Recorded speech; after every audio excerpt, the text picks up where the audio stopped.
அருமை சகோதரிகளுக்கும் அக்காங்களுக்கும் எங்க சின்ன பசங்க குட்டிங்க இருக்காங்க தங்கச்சிகளுக்கும் வணக்கம். ரொம்ப நன்றிமா, நீங்க வந்திருக்கிற எல்லாருக்கும் நன்றி. உங்களுடைய பிரச்சனை என்னன்னு எனக்கு தெரியும், தண்ணீர் பிரச்சனை.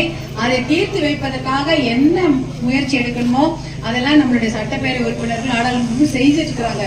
இருந்தாலும் நானும் அதை செய்யணும்.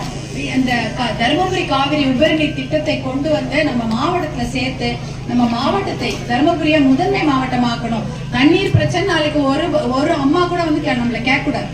இல்ல எங்களுக்கு தண்ணி பிரச்சனை தீர்ந்துருச்சு, எங்க பிள்ளைங்க வந்து தினம் அதுக்காக போராட தேவையில்லை, நாங்க போராட்டம் பண்ணிட்டோம், எங்க பசங்க இப்ப நல்லா இருக்கிறாங்க, தண்ணி நல்ல தண்ணி குடிக்கிறதுக்கு கிடைக்குதுன்னு நீங்க எல்லாம் சொல்ற மாதிரி இருக்கணும். அதற்காக தான் நான் வாய்ப்பு கேட்கிறேன். நான் வந்து கண்டிப்பாக அந்த தண்ணியை பெற்று தருவேன் என்பதில் உறுதியாக இருக்கிறேன். எனக்கு நீங்க வாய்ப்பு கொடுக்கணும். நீங்க எல்லாம் வந்து சரி நம்ம வந்து மாம்பழ சின்னத்துல வாக்களித்து என்னை வெற்றி பெற செய்யுமாறு அன்போடு கேட்டுக் கொள்கிறேன். ஏன்னா அது நீங்க பண்ணீங்கன்னா என்னால போய் எங்கனாலும் பேச முடியும். நம்ம இப்ப கூட அண்ணன் எல்லாம் இருக்கிறாங்க, எல்லாரோடையும் போய் நான் கண்டிப்பாக நம்முடைய பெண்களுக்காக, நம்முடைய தாய்மார்களுக்காக, நம்ம வருங்கால குழந்தைங்களுக்காக நான் போய் பேசி அந்த தண்ணியோ வேலை வாய்ப்பு படிச்சுட்டாலும் வேலை இல்லை, தருமபுரியில அதுக்கான வாய்ப்பு இல்லை. வேலை வாய்ப்பு எல்லாருக்கும் நல்ல படிச்ச பசங்களுக்கு வேலை கிடைக்கணும், திறமையான பசங்களுக்கு வேலை கிடைக்கணும். அதற்காகவும் நான் கண்டிப்பாக உறுதியா பாடுபடுவேன் என்று கூறிக்கொண்டு மாம்பழ சின்னத்தில் வாக்களிச்சு என்னை வெற்றி பெற செய்யுங்க. 6வது இடத்துல இருக்கும் மாம்பழ சின்னம்.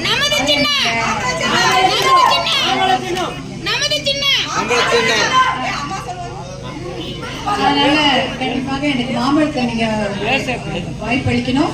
உங்க வீட்டு பெண்ணா நான் போய் பேச தயாரா இருக்கிறேன். எனக்கு வாய்ப்பு கொடுக்குறீங்களாமா? நன்றி நன்றி. மாம்பழ சின்னத்துல வாய்ப்பளி. நமது சின்ன